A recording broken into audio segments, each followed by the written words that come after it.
স্থানীয় সরকার উপদেষ্টা আসিফ মাহমুদের একটি সাক্ষাৎকার একটি বেসরকারি টিভি চ্যানেলে বহুল প্রচারিত হয়েছে এবং সেখানে বেশ কয়েকটি কথা বলা হয়েছে। সেই বিষয়ে আমি কিছু তার প্রতি উত্তর দিতে চাই। একটি বেসরকারি চ্যানেলে সাক্ষাৎকার দিয়ে স্থানীয় সরকার উপদেষ্টা আসিফ মাহমুদ অত্যন্ত আপত্তিকর কিছু কথা বলেছেন। আসিফ বলেছে, বিএনপির এক নেতার ইন্ধনে ইশরাকের আন্দোলন হয়েছে। এই বক্তব্যের মধ্য দিয়ে হাজার হাজার ঢাকার ভোটারদের চরম অপমান করা হয়েছে। ঝড় বৃষ্টি তীব্র রোদ উপেক্ষা করে দিনের পর দিন শারীরিক ও মানসিক পরিশ্রম করে আন্দোলন করা ঢাকার এই জনগোষ্ঠীকে এই একটি বাক্য উচ্চারণের মধ্য দিয়ে নাগরিক থেকে পশুর মর্যাদায় নিয়ে যাওয়া হয়েছে।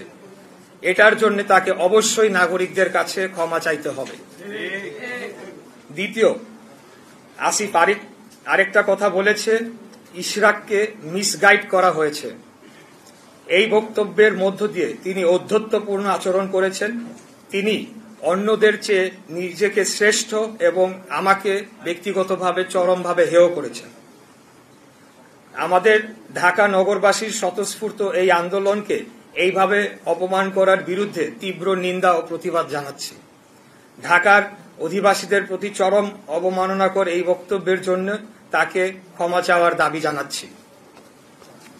আসিফ আরো বলেন, আমাকে তার নির্বাচনী এলাকা কুমিল্লার একটি উপজেলার জনৈক বিএনপি নেতা, আমি নাম উল্লেখ করছি না, প্ররোচনা দিয়েছেন।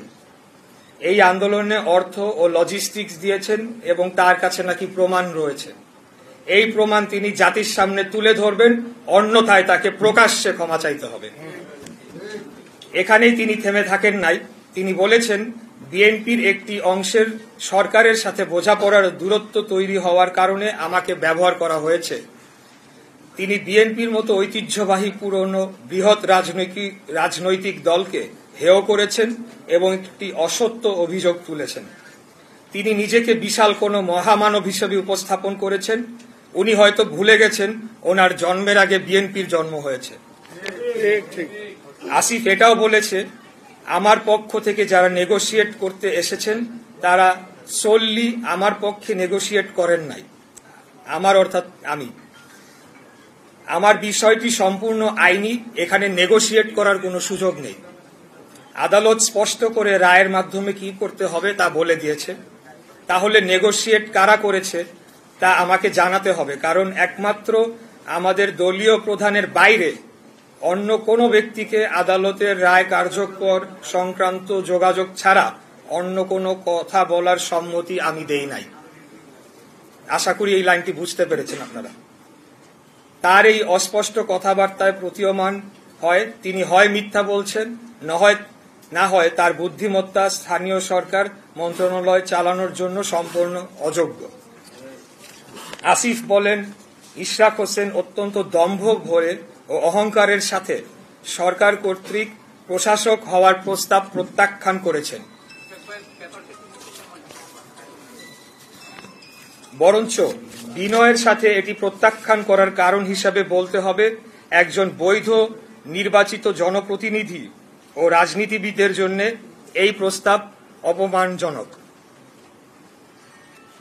7, আসিফ মাহমুদ বলেছেন, সরকার কোনো নির্বাচনকে বৈধতা দিবে না।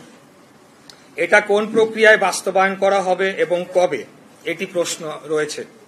এখন পর্যন্ত তারা কোন কোন নির্বাচন অবৈধ ঘোষণা করতে পেরেছে? একটিও না। এর অর্থ এই দাঁড়ায়, বাংলাদেশের সুপ্রিম কোর্টের আপিল বিভাগ কর্তৃক বৈধতা বহাল রাখা গ্যাজেটকে পুরো অন্তর্বর্তীকালীন সরকার বৈধতা দিচ্ছে না বা মানছে না। সেটা সরকার কর্তৃক, অর্থাৎ পুরো অন্তর্বর্তীকালীন সরকার কর্তৃক উচ্চ আদালত অবমাননার সামিল নয় কি? এই একই আদালত বাংলাদেশের সংবিধানের আর্টিকেল 106 এর ধারা অনুযায়ী বর্তমান অন্তর্বর্তীকালীন সরকারকে বৈধতা দেয়নি। বরঞ্চ উল্লেখযোগ্য উদাহরণ হিসেবে ঢাকা দক্ষিণ সিটি নির্বাচন 2020 আমাদের মামলা ও রায়ের মাধ্যমে তৎকালীন নির্বাচনটির ফলাফল যে অবৈধভাবে ঘোষণা করা হয়েছিল সেটিই প্রমাণিত হয়। এবং ফলাফল সংশোধনের মাধ্যমে সেটি আরো সুদৃঢ় হয়েছে। আর অনেক জায়গায় কোনো নিয়োগ প্রক্রিয়া ছাড়া ওয়ার্ড সচিব হিসেবে এনসিপি সংশ্লিষ্ট ব্যক্তিদের নিয়োগ দেওয়া হয়েছে বলে অভিযোগ আছে, যা আইনত এবং সরকার পরিচালনার যে কোনো মানদণ্ডে অবৈধ। এরা কারা এবং কাদের স্বার্থ রক্ষা করছে, এই প্রশ্ন নগরবাসীর পক্ষ থেকে আমি করছি। এই অভিযোগ সত্য হলে এর পূর্ণাঙ্গ তালিকা জনসম্মুখে প্রকাশ করতে হবে।